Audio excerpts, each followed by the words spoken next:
ভাৰত স্বাধীন হোৱা ৭৮ বছৰ পাৰ হোৱাৰ পিছতো নিৰ্মাণ নহল দলং। অভয়াপুৰীৰ চটু বৰাজেনা ৰাইজৰ পয়ালগা অৱস্থা। জমৰ যাতনাত ভুগিছে অভয়াপুৰীৰ চটু বৰাজেনাৰ গাঁওবাসী। যাতায়াতৰ একমাত্ৰ পথত নাই দলং, নাই বিকল্প অইন পথ। কুজিয়া নৈৰ ওপৰেৰে মৰণ শৰণ দি টুলুঙা নাৱেৰে যাত্ৰা কণ কণ ছাত্ৰ ছাত্ৰীৰ লগতে স্থানীয় ৰাইজৰ। কেইবাবাৰো টুলুঙা নাৱেৰে যাত্ৰা পথত সন্মুখীন হৈছিল দুৰ্ঘটনাৰ।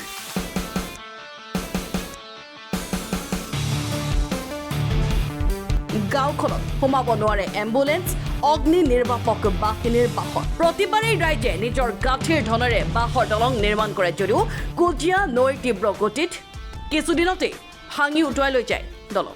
গাঁওখনত স্থানীয় বিধায়ককে ধৰি ঊৰ্ধ্বতম বিভাগীয় কৰ্তৃপক্ষৰ গুৰুত্ব যেন চকুমুদা কুলিৰ ভাওহে। নিৰ্বাচনৰ আগত পৰিদৰ্শন কৰাৰ পাছত কুম্ভকৰ্ণৰ নিদ্ৰাত মগ্ন হয় বিধায়ক। সমস্যাৰ সমাধান বিচাৰি ভুক্তভোগী ৰাইজৰ কাটৰ আহ্বান মুখ্যমন্ত্ৰী। আমার সমস্যা খুব কষ্ট। কন্যা মাহত ঘরে ঘরে বাড়া বাস খুঁজি খুঁজি বাসের সাগৈ করি বাচ্চা মাছ আইলে পার হওয়ারও কষ্ট। আমার এই নৌকা দিয়ে পার হওয়া লাগে, ইপার আহি থাকে।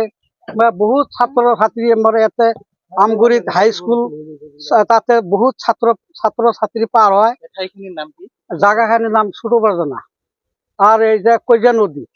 আপোনালোকৰ মূল সমস্যা এতে যাতায়াতৰ। হ্যাঁ, যাতায়াত খুব কষ্ট আমার, খুব কষ্ট। ছাত্র ছাত্রী বিরাট কষ্ট হয়, ঝামেলা। আমার রুগী টুগীর সমস্ত পার হলে আমার পার হওয়া খুব কষ্ট। অন্ধ গরু গাড়ি তো না এতে এই বেমার পড়লে আমার ঘুরি ঘুরি যাতে খুব রিক্সের কথা হয়। জায়গা নাৱেৰে অহা যোৱা কৰে। না অহা যাওয়া কৰে বৰ্তমান নাৱেৰে যে অহা যোৱা কৰে ৰিক্সো হয়। সরু নাও কষ্ট হয়। সরকারের কাছে আমার আবেদন জানা, আমার ব্রিজটা লাগে, খুব কষ্ট। আমার ইমান দিন ধরে ই করে আছি, ব্রিজটার জন্য আবেদন জানাই আছি। আমার খুব কষ্ট, আমার ব্রিজটা লাগে। আমার আজি আমার এই বৰজনা অঞ্চলৰ ছোট বৰজনা গাঁৱৰ পাৰঘাটৰ আমি প্ৰত্যেকটা ৰাইজে ভুক্তভোগী। আজিৰ পৰা নহয়, মই সৰুৰ পৰা, মই যেতিয়া ছোট বৰজনা এম ই স্কুলত গৈছিলোঁ তেতিয়াৰ পৰা নাৱেদি পাৰ হৈ আমি যাৱাৰ সময়তে এই ঘাটত, এই নদীখনত আমি নৌকা দি যাওয়াৰ সময়তে ডুবি আমি যেকেইটা ছাত্ৰ আছিলোঁ, প্ৰায় 15-20 জন মান ছাত্ৰ আছিলোঁ, তাতে নদীৰ মাঝখানত পৰি এটা মৰিব লগা হৈছিল। মই আৰু কিবা কিবি কৰি সৰু হ'লেও ময়ো কিবা কিবি কৰি টানি উঠাইছিলোঁ সিহঁতক। আজিৰ পৰা নহয়, ধৰকচোন ৰবীন বণিক্য MLA, তাৰ আগতে আছিল চন্দন সৰকাৰ। চন্দন সৰকাৰৰ পিছত নেক্সট আহিল ৰবীন বণিক্যৰ পিছত আৰু চন্দন সৰকাৰ আহিছিল। প্ৰত্যেকজনে MLA আমাৰ যেতিয়া ভোট হয়, যেতিয়া ভোটৰ সময় আহে, তেতিয়া আহি আমাৰ পৰা ভোট বেংকটো লৈ যায়। চন্দন সৰকাৰৰ পিছত আৰু মালো আহিল, মালৰ পৰা এইবাৰ আৰু প্ৰদীপ সৰকাৰ। কোনোবাই এজনে আহি ভোটৰ সময়ত আহিবলৈ আমাক ব্ৰিজখন দিব বুলি কয়, কিন্তু নিদে। এতিয়ালৈকে প্ৰায় 2.5 বছৰ মান হৈ গ'ল প্ৰদীপ সৰকাৰ এতিয়ালৈকে আহি পোৱা নাই, আমাক খোজেই লোৱা নাই। আপোনালোকে নিজৰ গাঁঠিৰ ধন আমি নাই, প্ৰতি বছৰে আমাৰ নিজৰ গাঁঠিৰ ধন খৰচ কৰি এটা ৰাস্তাত আমি ব্ৰিজ দিওঁ। ব্ৰিজখন ছোট বৰজনা কুজিয়া নদী।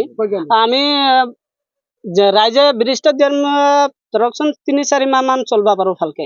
তাৰপিছত আৰু বাৰিষাত উঠি যোৱাৰ পিছত আমি এই নৌকা দি পাৰ হ'ব লগা হয়। চৰকাৰে আমি ইয়াৰ আগতে আমি বহুতবাৰ অনুৰোধ কৰিছোঁ, আজিও অনুৰোধ কৰোঁ।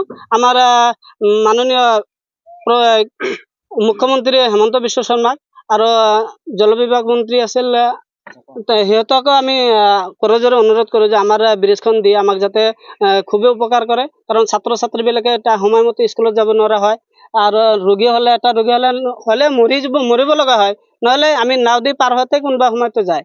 ডেলিভাৰীবিলাক যিবিলাক আহে, আমি অঞ্জলি দি যাবই নোৱাৰোঁ।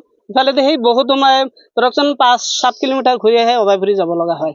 আমি এইকাৰণে বাৰে বাৰে চৰকাৰক অনুৰোধ কৰিছোঁ, আমাক ব্ৰিজখন অতি সোনকালে যাতে দিয়ে, আমি ইয়াৰ পৰা খুবেই আনন্দিত হ'ম। নিউজ ডেস্ক ৰিপোৰ্ট, আই এক্সপ্ৰেছ 24।